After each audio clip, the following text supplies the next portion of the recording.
Hey guys, Michael from Fire and Brilliance, and today is a very fun topic. We are going to be going over reasons why you should always, or maybe always, include your partner when deciding on purchasing jewelry. And I'll tell you why.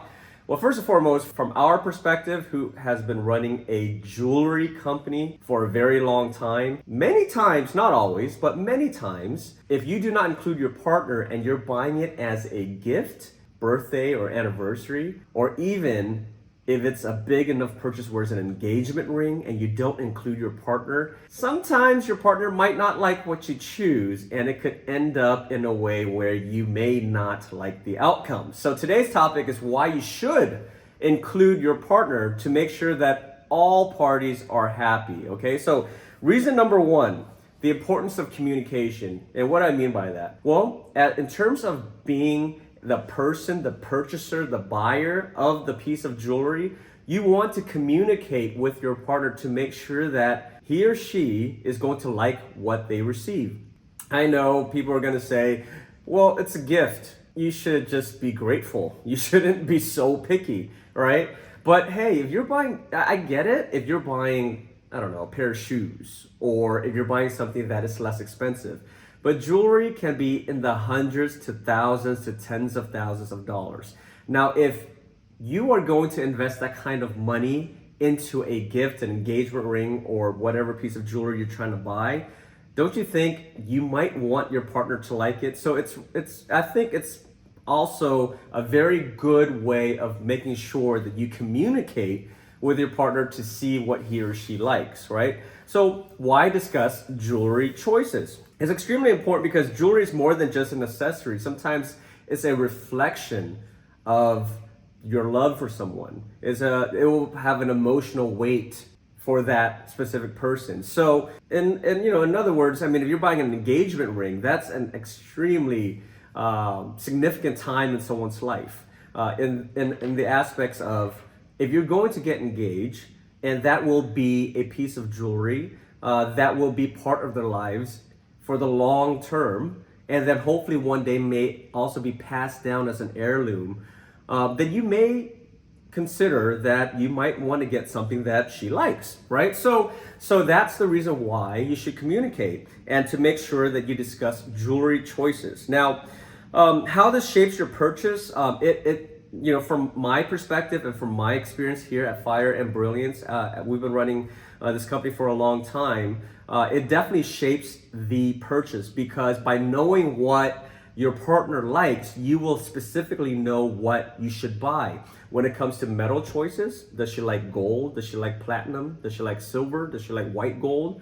Rose gold, yellow gold? What color of the metal, right? Not just the metal type, but what color? And also the metal purity.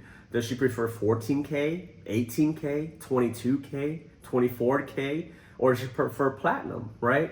Does she prefer lab-grown gemstones? Does she prefer natural gemstones? Does she prefer diamonds or colored stones, from sapphires to rubies to emeralds to alexandrites to pink sapphires, yellow sapphires? Even within the sapphire category, there's so many different colors, right? And on top of that, I mean, what is her finger size? Does she prefer a thicker band, a thinner band? Does she prefer little accent gemstones on the ring? Or does she prefer a solitaire design? Does she prefer more of a classic look?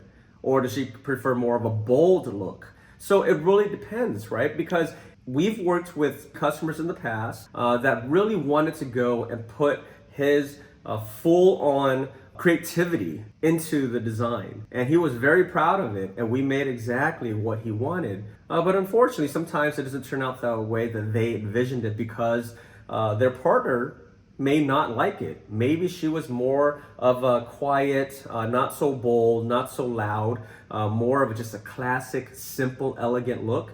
And then maybe the person that's buying it and designing the custom jewelry may want that bolder look, and then therefore, when he gives her that gift or the engagement ring, and there's a clash, right? So it's extremely important to actually decide whether or not you can figure out what she likes. Now, that said, let me go ahead and give you a few other reasons why you should ask, is because there are some people that are allergic to specific metal types.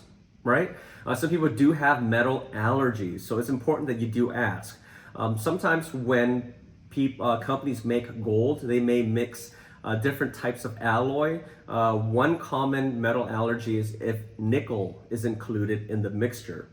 So sometimes if you are that person, or if you know someone that may get a skin rash from wearing gold, there's a high likely chance that nickel is included into that mixture of the alloy when creating that piece of jewelry. So that's another question that you may want to ask your partner, to make sure that if you are going to invest thousands of dollars into an engagement ring, that you don't get something that may cause an allergic reaction to your partner, because then maybe she may not be able to wear it. And not to fully enjoy it, the gift that you give her, right? So the other reason why you should always include your partner into the purchasing decision is this, right? Buying jewelry is definitely something that I would not consider inexpensive. Most people, when they buy jewelry, they may buy it 1, 2, or 3 times at most in their whole life, right? Unless you're buying something for yourself, maybe a watch later on down the road when you save some money and you want to gift yourself something. But most people, when they buy jewelry, especially expensive jewelry, I'm not talking about the everyday fashion jewelry that you could buy for $10, $20. I'm referring to precious metals and gems and custom jewelry, that type of jewelry. Most people will purchase very expensive jewelry in the thousands to tens of thousands of dollars, maybe once, twice, or 3 times in their life. So budget should always be considered into doing that. So let's just say if you're getting engaged, you want to make sure that you engage in the conversation with your partner to make sure that this is the budget that you have, so that the expectations are set, right? Because sometimes maybe if you are going to get engaged, what if your partner expects a certain look and feel of the size of the stone, but you have a different budget, right? You want to make sure that you set the expectation up front so that both parties understand the capability of making the design based on that budget, whether or not it's a small budget or a big budget, so that the expectation is set up front. Now, does that mean that you should not surprise your partner? No, not at all. You can still save an element of surprise. All this basically means is that you can plan up front with your partner. You can have that conversation with your partner to know the gemstone that she likes, the metal type that she likes, her finger size, as well as the budget that you're aiming for, so that she knows and is aware of what to expect, not necessarily the date as to when to expect it, but at least she knows relatively the design that she's going to expect, so that both of you guys are happy, right?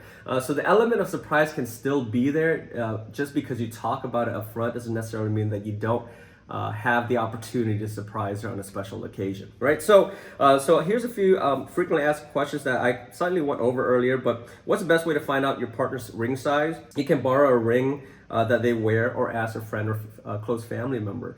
Typically, if she has a sister, typically they will have similar finger sizes, and you could definitely do that as well. Or you could ask a close friend. How do I know if my partner prefers gold or platinum? Well, pay attention to the jewelry that they currently wear. Does she typically wear more white metals, or yellow gold, or rose gold? And you could kind of gauge that way. Or, sometimes the best way to do it is just have the full discussion up front and get the direct answer, right? What should I consider if my partner has allergies? I went over that with you, making sure that she doesn't have any allergies to the metals, because it would really, really suck if you spent so much money up front to buy such a piece of expensive jewelry and she won't be able to wear it because she has an allergic reaction to it, right?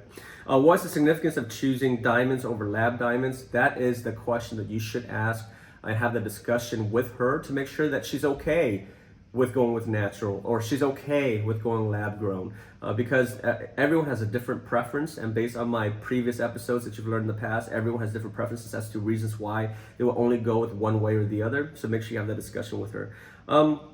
What types of jewelry are considered timeless? Typically, timeless jewelry are pieces of jewelry that are not so bold. They're a little more classic, more elegant, more solitaire, just a little more simple. Those are usually a little more timeless. But if you want something that is unique to yourself, then you could always custom that piece of jewelry, and that is unique to you. What can I ensure that jewelry is meaningful? Well, what's meaningful is relevant to your relationship with your partner, your relationship with the person that you're buying that gift or the engagement ring for, right? So the meaning is within that jewelry, and therefore that's the reason why it's extremely important to have that discussion up front, because the meaning can be created, predated before you actually create that piece of jewelry between the two of you guys. And last but not least, can I mix styles when buying jewelry? Absolutely. Now that's the reason why you should make sure that you include your partner when designing jewelry, because if you are going to go with the custom route and you want to mix and match different styles, maybe a solitaire design and add a 3-stone design to it, and maybe add a halo around that, and